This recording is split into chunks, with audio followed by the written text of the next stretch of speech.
Hello students, आज हम बात करने वाले हैं आपकी एक्सरसाइज 15.1 के दिस इज एक्सरसाइज, ठीक है।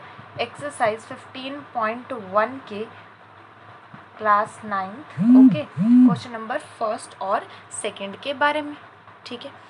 अब पहली चीज़ आपको प्रोबेबिलिटी का कंप्लीट इंट्रोडक्शन के लिए आपको डिस्क्रिप्शन में लिंक गिवन है, आप वहाँ से देख सकते हैं और आप चैनल के थ्रू भी उसे विजिट कर सकते हैं। प्रोबेबिलिटी का इंट्रोडक्शन आपको बहुत इजीली मिल जाएगा। For 9th and 10th it is same. अब देखिए, इन अ क्रिकेट मैच प्रोबेबिलिटी निकालने के लिए सबसे पहले आपको total number of outcomes, okay, and favourable outcomes पता होने चाहिए। इन अ क्रिकेट मैच अ बैट्सवुमन, है बहुत इजी चैप्टर, बट किस तरीके से आपको लिखना है वो समझ आना चाहिए। Hits a boundary 6 times out of 30 balls, तो यानी टोटल आउटकम्स कितने हुए? 30। She played, okay, find the probability that she did not hit a boundary, okay, कि वो बाउंड्री को हिट ना करे। और हमें कौन सी दी गई है? हिट करने की दी गई है। आपके पास दो मेथड है, सब्ट्रैक्ट करके निकाल लीजिए या फिर 1 - P of E बार वाला जो फॉर्मूला है आप वो लगा लीजिए, दैट इज़ योर चॉइस, ठीक है। तो आप यहाँ पे लिखेंगे total number of total number of outcomes सबसे पहले, ठीक है। टोटल कितने हैं? 30। नाउ आपसे पूछा गया है she did not hit a boundary, hit a boundary, hit a boundary 6 times, okay, didn't hit the boundary, आपके पास कितना हो जाएगा? 30 - 6 यानी कि 24 times.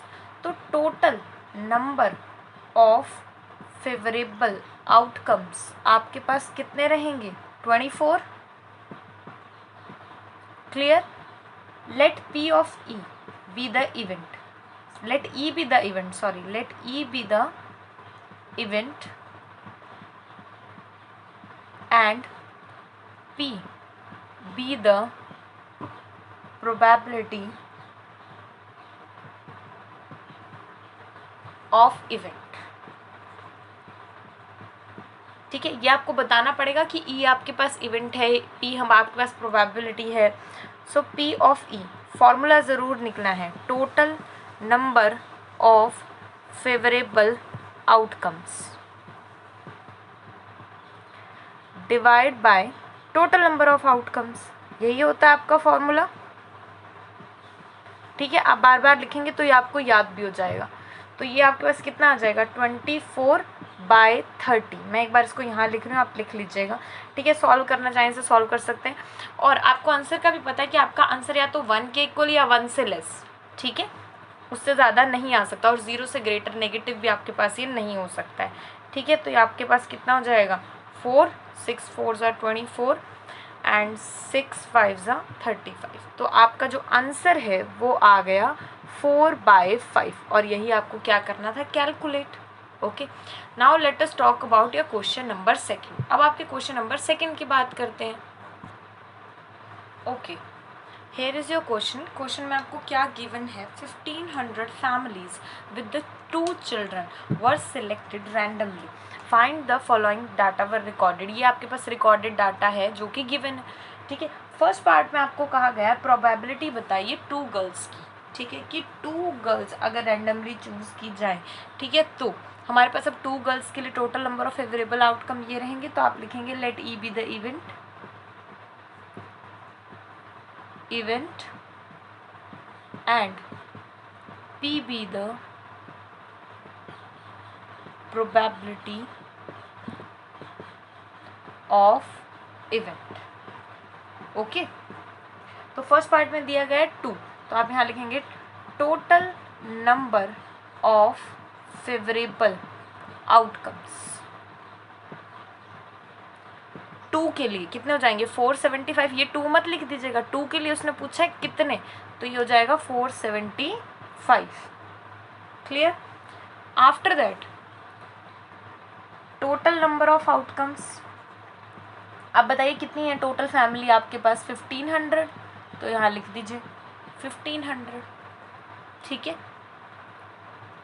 P of E, again you have to write the formula, total number of favorable outcomes